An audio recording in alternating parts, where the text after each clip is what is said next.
Okay, so at this point, tell us how Google develops from here, Jonathan. I mean, you've obviously taken this company and you've written about it in terms of beginning at search engine, but you just mentioned all the different brands. Where do you see this in the next 5 years as Eric is working on AI and all of this other innovation?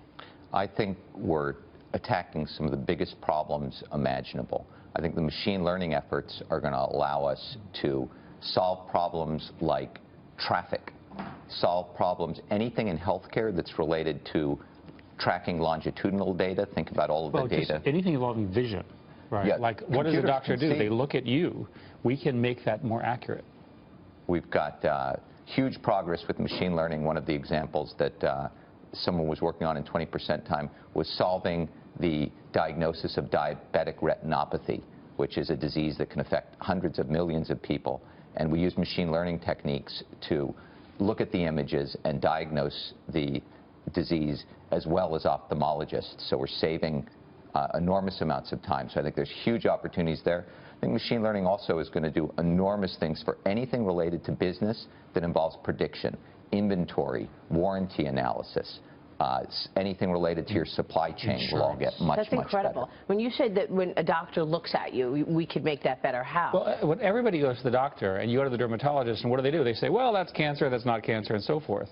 Our algorithms are better than the doctor's judgment because they see more skin cancer, they see more eyes. In diabetic retinopathy, it's pretty easy. An ophthalmologist will see 10,000 eyes, we'll see 1,000,000 eyes. We're just more accurate. And by the way, we don't replace what the doctor does. The doctor still uses the tool and makes the decision with the patient as to what to do. Think of radiology as pattern matching, really. It's just basically pattern matching. The radiologist isn't looking at the shot and telling you how that evolved. They're just looking at the state of the information there. So that's pattern matching. And again, if you can see 150 million, you're going to do better than someone who only sees a few hundred a day.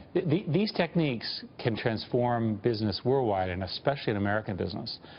My view is that AI and machine learning applied to business supply chains, as Jonathan said, will be the primary engine of growth and profit drivers in the next decade. That's incredible. But I mean, again, with technology and innovation, how do you stop, you know, the car from getting hacked? How do you stop technology working against itself in terms of, you know, creating problems?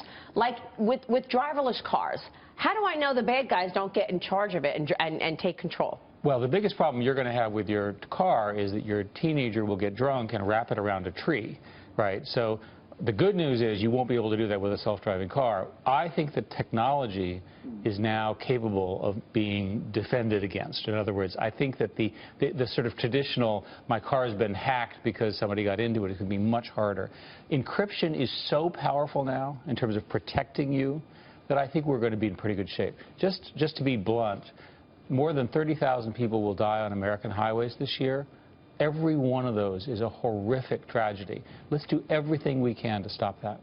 What do you think is the most important lesson you've learned? Go back to the early days. I remember when you first got the job, you had said to me, they wanted an adult in the room. Talk to us about the early days and what you've learned. I think the thing I learned the most is that if you approach a problem with a completely new way, you can really change the world. Most people accept things as given. You know, these are the rules. As Jonathan said, the traffic is always bad in New York or what have you. But there are new technologies, and in particular, young people with ideas really can do it. And what Alphabet is simply the evolution of that model. It's another way to make more bets. I think it's about getting the culture right from the start. And this is one of the things that I've seen when companies have come and talked to us about how Google works and go out and try to implement many of the techniques that we've articulated, they have trouble with. The hiring, the decision-making, how to run meetings, some of those things they can do.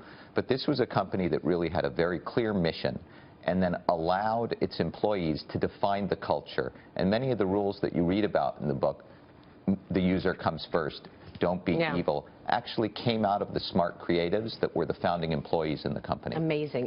But again, as you get more influence and more important in the global story and the global economy, are you facing more backlash when you see these advertisers pulling their ads today? I don't think it's too bad. I think we still provide such a fundamentally valuable service.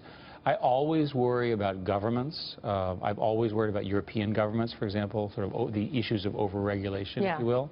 But fundamentally, as long as you're solving a real problem, you'll be fine. All right, we'll leave it there. Jonathan Rosenberg, Eric Schmidt, great to see you both. Thank you. Thanks very much.